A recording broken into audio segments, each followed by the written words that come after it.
Добар ден, почитувани ученици, и добре дојдовте во нашата училница. Јас сум Блаже Думески, професор во гимназијата Мирче Ацев во Прилеп. Најпрво сакам да ви го честитам почетокот на новата учебна година на вас и на вашите родители.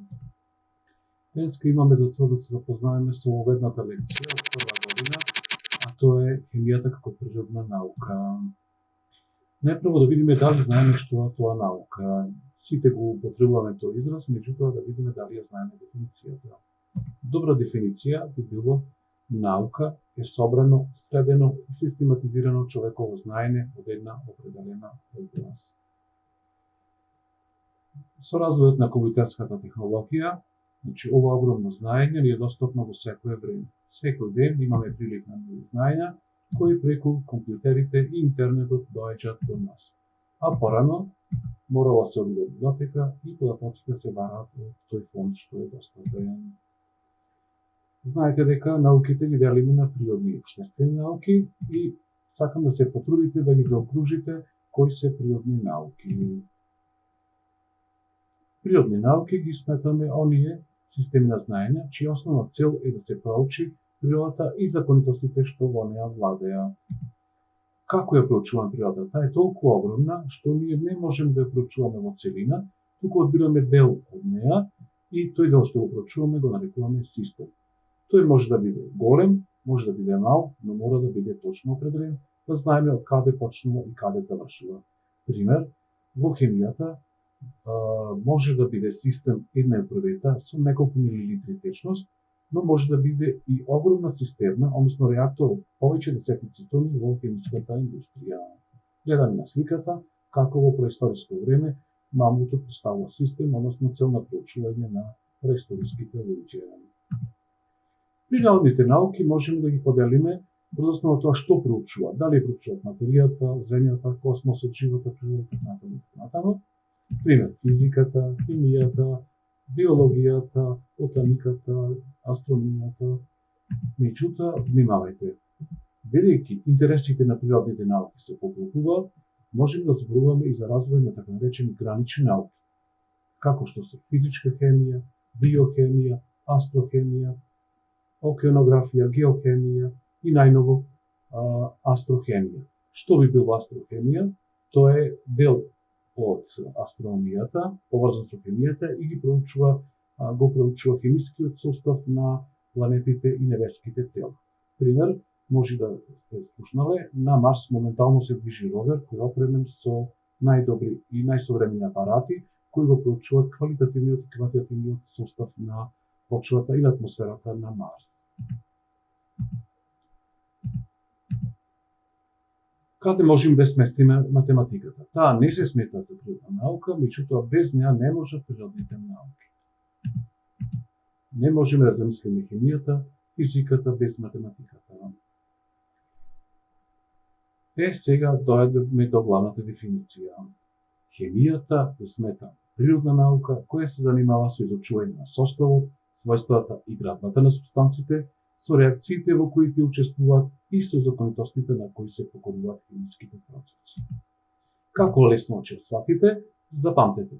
Хемијата ги проучува супстанците, реакциите и законитостите на кои тие реакции и појави се покоруваат. Значи, знаете ги овие три појави, а потоа само ќе ја формулирате и разубавите дефиницијата. Бидејќи рековме дека хемијата е огромна наука, ја можеме да поделиме по неколку основи.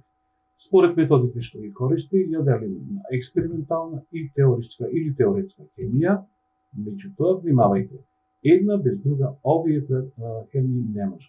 Зошто?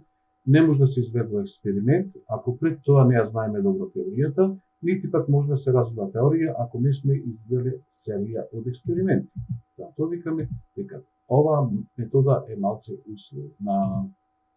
А според целта на работата, хемијата ја делиме на неорганска, органска, физичка, биохемија, аналитичка и така натаму. Еве ги тие дефиниции и ова мора да го знаете. Пример, неорганска хемија е дел хемијата која ги проучува неорганските соединенија. Органска ги проучува органските соединенија, тоа се соединенија на елеродот со исклучок на оксидите, јаглеродната киселина, бензините, соли, карбонади, цианидите и така натаму. Аналитичката хемија го проучува квалитативниот и квантитативниот состав на соединенијата, препаративната ги проучува припремањата и синтезата на соединенијата, биохемијата, како што кажува самиот израз, субстанците и процесите во живите организми, физичка хемија, испитува субстанции и реакции користејќи физички закони и методи, нуклеарната хемија, процесите што се одвиваат во јадрата на атомите. Односно, во јадро, значи, се вика нуклеус, означува нуклеус. Секој од овие главни дисциплини може да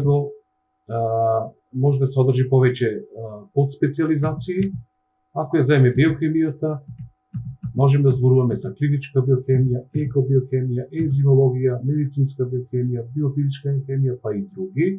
Или пак во втора година, видите, во втора година изучувате физичка хемија, односно се запознавате со кинетиката на хемиските реакции, со енергетиката на хемиските реакции, со електрохемијата и така натаму. Еве едно прашање, што би представува според вас препаративна органска хемија? Ако малку размислите, мора да заклучите дека тоа е дел од хемијата која се занимава со приготвување на органски соединенија. Во најново време, со развојот на техниката и информатиката, доаѓаат од зголемување на фондот на знаењата, огромен развој на научната мисла и обемот на научни истражувања, па со тоа се зголемува и бројот на одделни научни дисциплини и специјалности. Дали си слушнал за овие дисциплини? Форензичка хемија, ако сте слушнале за CSI, значи го испитува местото на злоствот, користејќи хемиски методи и други научни методи, бробатологија, наука за храна, полимерна, полимери, супрамолекуларна, значи тоа се огромни молекули, органометални, хемија на фулерени, токсиколошка хемија, значи наука за отровите, ензимологија, агрохемија, биоорганска хемија, екобиохемија, нанохемија, астробиохемија. Ако ве интересират што значат овие поими, може слободно да ги најдете на интернет. Сега да видиме кој е значењето на хемијата. Таа овозможува благосостојба на луѓето со тоа што и создава сите материјали околу нас. Лекови, компјутерски чипови, пестициди, вештачки ќубрива, горива, синтетички влакна, градежни материјали, сите видови пластични материјали, спортска опрема и небројно голем број други материјали. За денеска треба да ја постигнеме следната цел. Да се научи, да се дефинира што е тоа наука, природна наука, систем, гранични науки, да набројувате поделби на хемијата по двата основи, да коментирате за значењето и употребата на хемијата во секојдневниот живот и индустријата, а би сакал да размислите и за тоа дали хемијата, покрај сите овие позитивни страни, има и некои лоши особини, односно дали има некои лоши влијанија на природата. Толку за ова наставна единица, драги ученици, се гледаме во следната прилика.